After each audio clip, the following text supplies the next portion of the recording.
Mario Trevi. Mario Trevi, un ragazzino.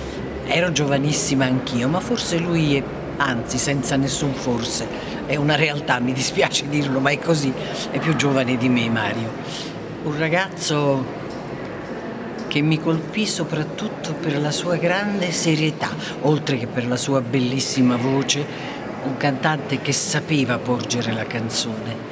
Ma mi aveva proprio colpito il suo modo di essere serio, perché noi gente di teatro forse a volte ci comportiamo un pochino sopra le righe. Non ho visto mai Mario Trevi in atteggiamenti spavaldi, in atteggiamenti spocchiosi, atteggiamenti un po', ecco, al di sopra delle righe, non l'ho mai fatto. Era un ragazzo così serioso, anche un pochino appartato forse, mi aveva molto colpito questa cosa.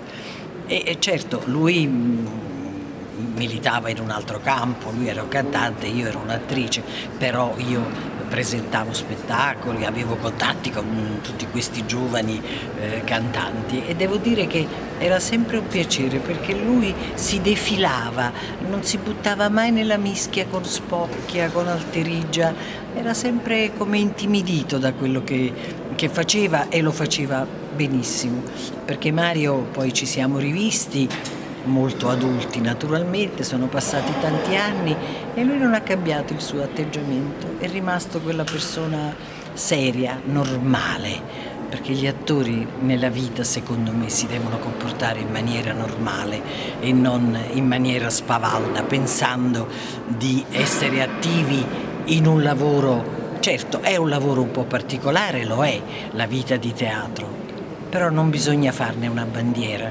bisogna essere umili, bisogna essere a contatto col pubblico, bisogna stare accanto al pubblico, senza mettersi più in alto del pubblico. Il pubblico rimane lui il protagonista, perché è il pubblico che decide se Anna Maria Acherman deve diventare Anna Maria Acherman, se Mario Trevi può cantare, se tutti i grandi della nostra scena napoletana, del mondo canoro e del mondo teatrale.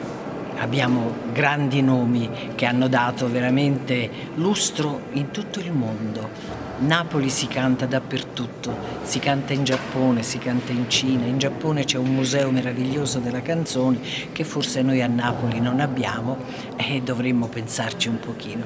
Comunque Mario, io non ci vediamo più tanto spesso, è perché ci siamo fatti grandi, siamo cresciuti, eravamo dei ragazzi, però ti abbraccio forte forte, augurandoti veramente tutto il bene possibile e grazie per quello che ci hai dato, per le emozioni che hai saputo trasmettere al pubblico, che ti assicuro ti vuole sempre bene.